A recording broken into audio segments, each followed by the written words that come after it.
AWEE. Yes, thank you. We would like now to segue to another segment of our program. First and foremost, we would like to thank you so much for your service, Consul General. You've been in Los Angeles for a very short time, considerably speaking, and we hear that you will be leaving us very soon. But is that traditional that whenever there is election time, basically people serving the government outside of the Philippines would have to go back to the country, their home country? Well, for my case, it's just a coincidence that my term ends at the same day that the president's term ends. Usually for us in the career service, our term is not linked with the sitting president. We go by a tour of duty that lasts 6 years. We're 6 years outside the country, then we go back to service in the Department of Foreign Affairs for 2 to 3 years, then we were sent out again. It just happened that in this current tour I had, it will coincide with the sitting president. I see, we understand. And of course, not too many people perhaps know that you've been all over the country. You've been actually in Washington, D.C. for an assignment. You were consul at the Washington, D.C. Embassy. You also were in Chicago as Consul General.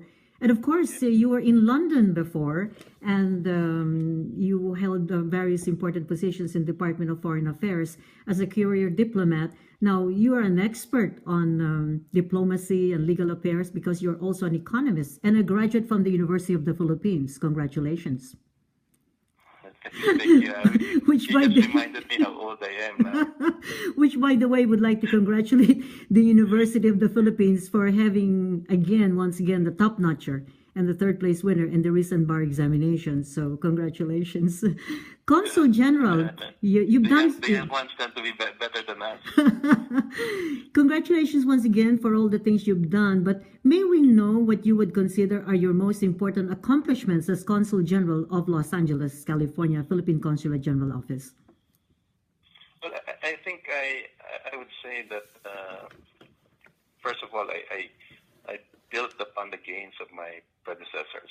I had good predecessors who went before me as Consul General here in Los Angeles, and they've pretty much developed both a good program and built the institution. I just built upon those gains that they've accomplished and tried to put in a bit of a touch that I've learned during the years that I've served. Had the privilege of serving in the Foreign Service. For one, I moved the consulate to a new location, befitting both the image of the country and the Foreign Service in terms of being very representative of our country, in terms of a rising economy and democracy.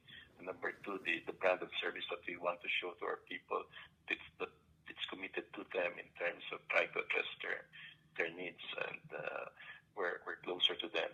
And number two, we've expanded the program on consular outreach, and we've made it a little bit easier for our countrymen, our kababayans, who do not live within the 30 or 50 mile radius of the consulate, to be able to access the service of the consulate.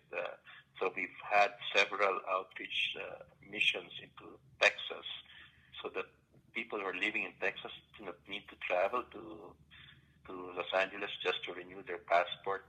So for a family of four, it usually saves them around $800 to $1,000 just by the trip of the consulate into Texas or Arizona or New Mexico. Then at the same time, we've expanded our relationship with some of the key institutions here in Los Angeles or in Southern California, New Mexico, Arizona, so that we can share, say, with senators, U.S. senators, U.S. congressmen, and even some of the U.S. schools, the aspirations of Filipinos, so that they too would have the same perspectives as Filipinos in terms of trying to achieve some of the challenges or targets of the Filipinos here in the U.S. Mm-hmm. So for me, those are the gains that we continue to build on in terms of the relationship both with the greater U.S. society and our community.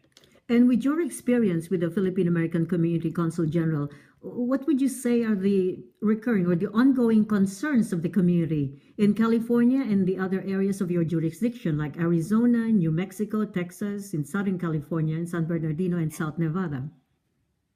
Well, I think the number one, concern that I can feel from many Filipinos is a concern for the need for reform in the U.S. immigration system, because many of our compatriots or kababayan dito know of either a friend or a relative who's trying to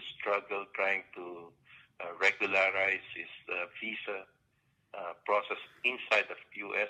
And at the same time, there's a lot of Filipinos who have either friends or relatives who are trying to get the visa just so that they can visit them here in the U.S. And they're having difficulty on that one, simply because the U.S. visa system is too complicated and not so friendly to Filipinos. So for me, that's one of the concerns that have been aired for me by many Filipinos, and I've shared it with a lot of U.S. policymakers, that sometimes because of the complexity of the immigration rules, Filipinos get the wrong advice in terms of how to fix or sort out their visa problems with the U.S. And then number two, I think a lot of Filipinos still want to access their political leadership here, especially at the grassroots or the local level.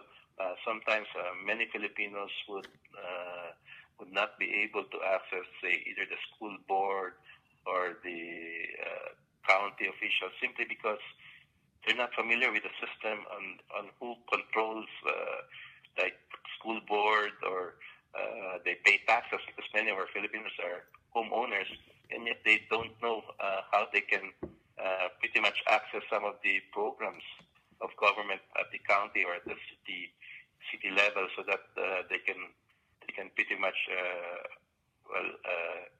be part of the utilization of the taxes that they pay up to the city and the county levels.